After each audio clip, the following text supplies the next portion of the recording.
Hello, welcome to the ESS BizTools special webinar, From an Idea to Incentive, Unlocking Research and Development Success.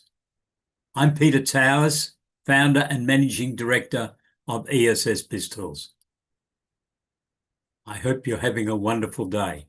If you have any questions during the webinar, could you please type in your question and I will try to answer the questions later in the webinar.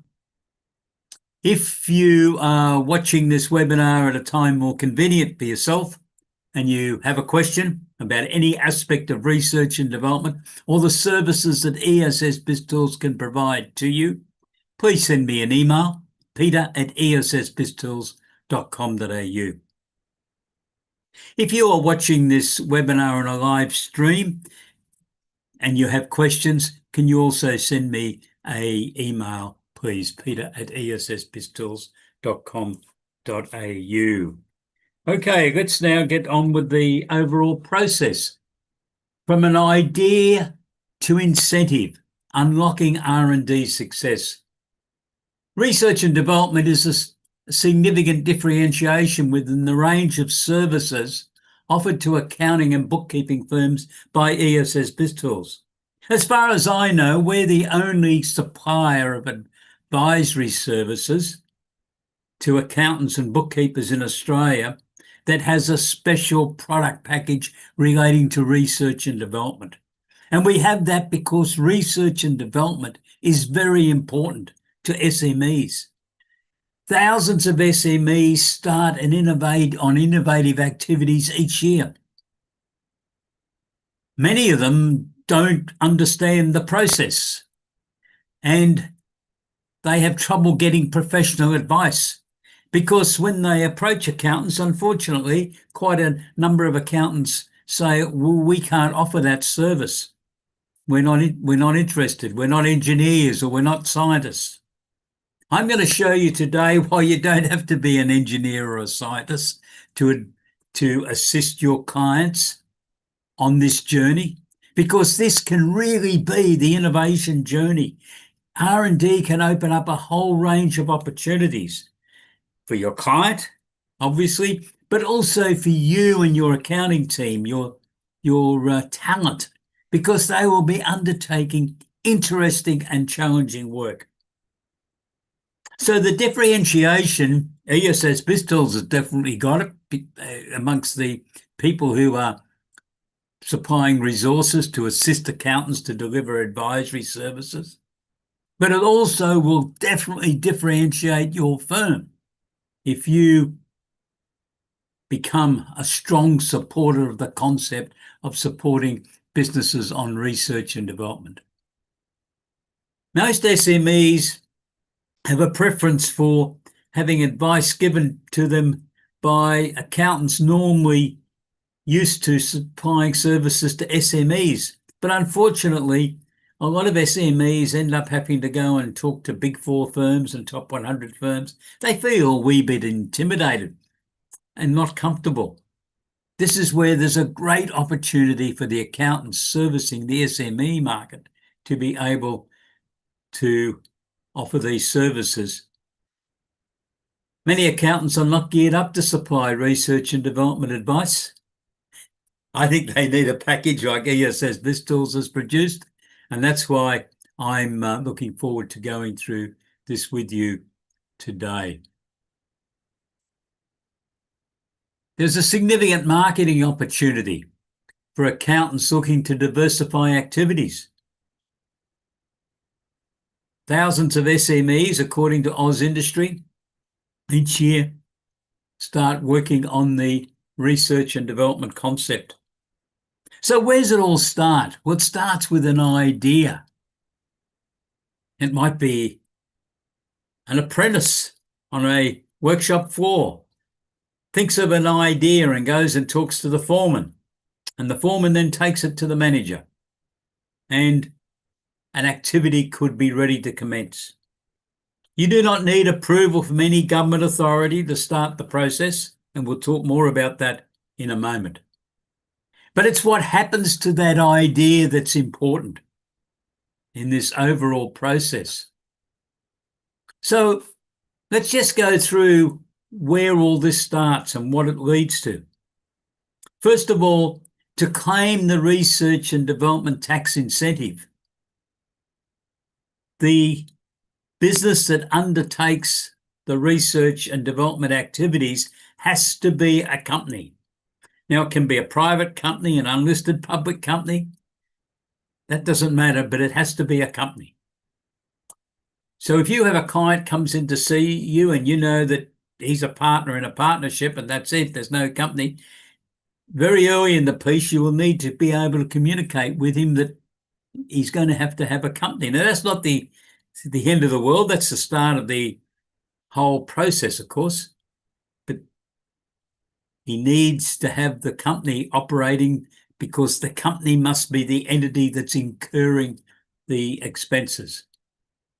The second thing is eligible expenditure. To claim the research and development incentive, the expenditure undertaken as part of research and development activities in the financial year that the claim's going to be made for has to exceed $20,000. So your client might be talking to you about a fairly simple process, and when you ask him how much it's going to cost, he might tell you $5,000 or $6,000. It's probably not worthwhile unless there's some further follow-on projects to worry about forming a company if they're currently in a partnership, or going through this whole process of keeping the extra records that are required, that I'm going to summarise to you shortly, for the research and development claim. So that's the minimum annual expenditure. Now, it's not all on one project. Some people think it's just on one project. No, it's not. It could be on any number, 10, 12, 20, as long as the records are kept and the procedure processes that we have in our product packages are followed. You can have as many projects underway as you like. Now, the taxation benefits I will explain in a moment, but it's based on the company tax rate, which for a company with a turnover under $20 million is 25%. And then there's an incentive of 18.5% for the research and development activities. Added together, that's 43.5% is the amount that is the research and development incentive amount, multiplied by the cost of the services that have been undertaken and recorded as being undertaken for research and development activities. Now, the benefits. Well, there's a taxation benefit, but most people have got another idea first, and that's the business benefit. A research and development project can lead to the new systems, new processes, new prototypes that have all got commercial values. The process can be adding significant value to the company. And there's also a taxation benefit along the way. Now, let me answer one query that I get from people who say to me, oh, we can't claim it because the research and development wasn't successful. We can't do anything with that product. That's not the right answer.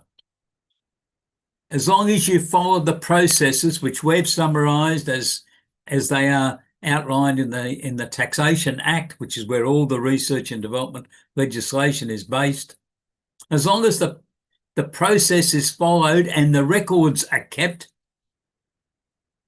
you can still claim the research and development incentive.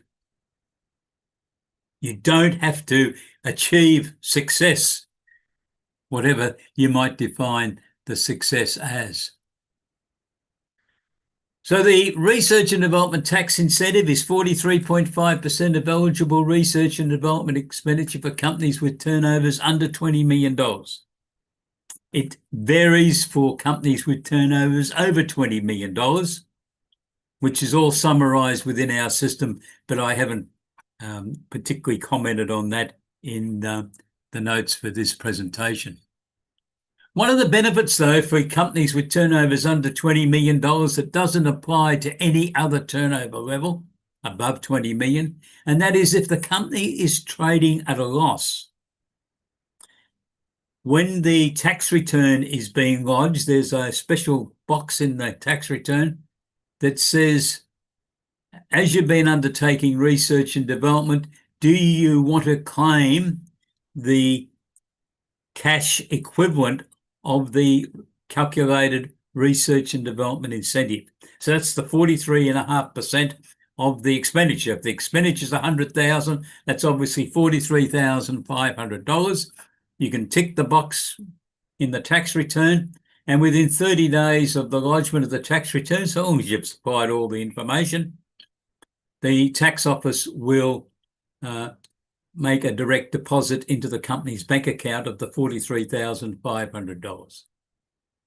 So this is the basic information that we're working from in looking at the research and development question. I'm now going to click onto our website so that I can show you some other information relative to the activity.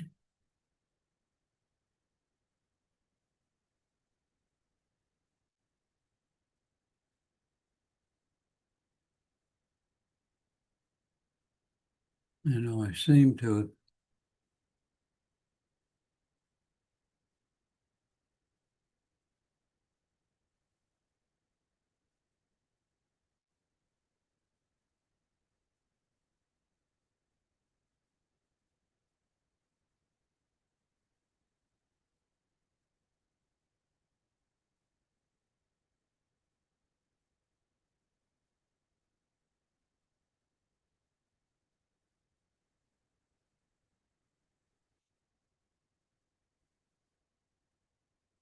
have run into a problem there. The link to my website is not available, which is very annoying. I'm going to terminate this recording now, and we'll recommence it in 5 minutes' time to make sure we've got everything set up. My apologies.